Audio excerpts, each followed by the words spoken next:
Welcome back. Spain's Alberto Contador has gone on YouTube to apologise to Andy Schleck after he controversially grabbed the Tour de France leader's jersey. The Spaniard was savagely criticised for failing to wait for Schleck when he had chain trouble on the final climb of the day. The early going in the 187-kilometre stage gave no hint at the tour-defining moment about to unfold. But in a blink of an eye, the Tour's most controversial move erupted as the riders prepared for the second climb of the day up the Porte de Balais. As we see the move from Andy Schleck. A fast attack fast became a catastrophe for the man in yellow. Oh, what's happened? His chain's off. Schleck's chain's off. Yeah, well, what's his chain is jammed, the Contador's gone. Well, this is terrible.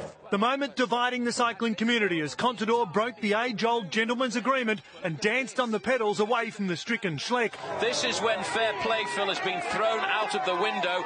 Despite a wonderful solo chase from the leader to get back into the game, Contador kept increasing the gap, descending at breakneck speed in the final run to the line. But a furious Schleck finished 8 seconds in arrears of the defending champion. I would not have raced like that. I can tell you, my stomach is full of anger, and I want to take my revenge, you know. That's for God. The stunning apology from Contador issued via his website.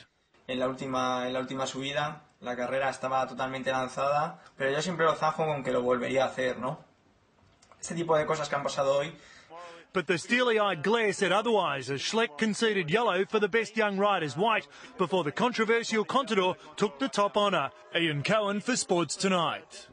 Interesting day. Contador takes an 8-second advantage into tonight's 16th stage, while, as Ian mentioned there, Schleck swaps the yellow jersey for the white as the best placed rider under the age of 25. Now, here's something you don't see every day, thank goodness. A Paraguayan soccer player has tried to strangle a referee. Jose Pedroso was penalised for a bad tackle in a second division match in Chile. Before the ref could send him off with a red card, Pedroso saw a different kind of red.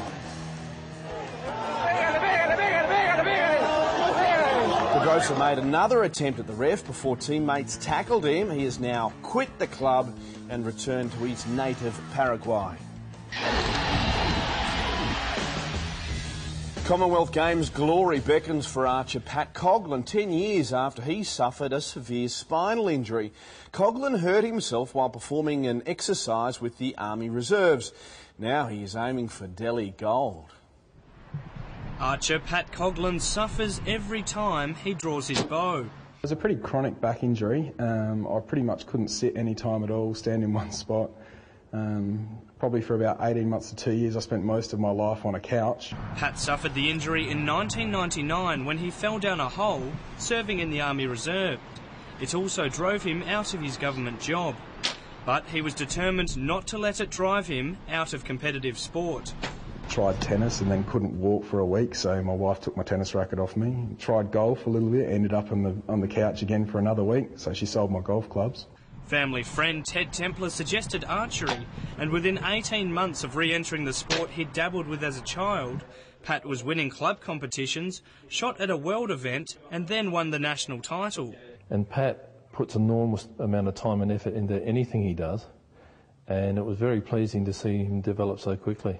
This month he equalled the world indoor record for the compound bow, setting a new Australian record of 598 points. Unfortunately, only the recurve bow is recognised at Olympic level, something Pat hopes to change. Pat, along with many international competitors, is lobbying to introduce the modern and most commonly used compound bow into the 2020 Olympic Games. Compound bows will debut in the Delhi Commonwealth Games in October, and Pat will be South Australia's only archer. Nick Wood for Sports Tonight.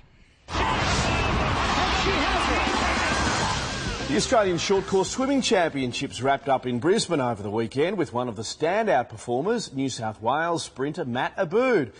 He joins us now. Matt, you must be happy with your performances in the pool over the last few days?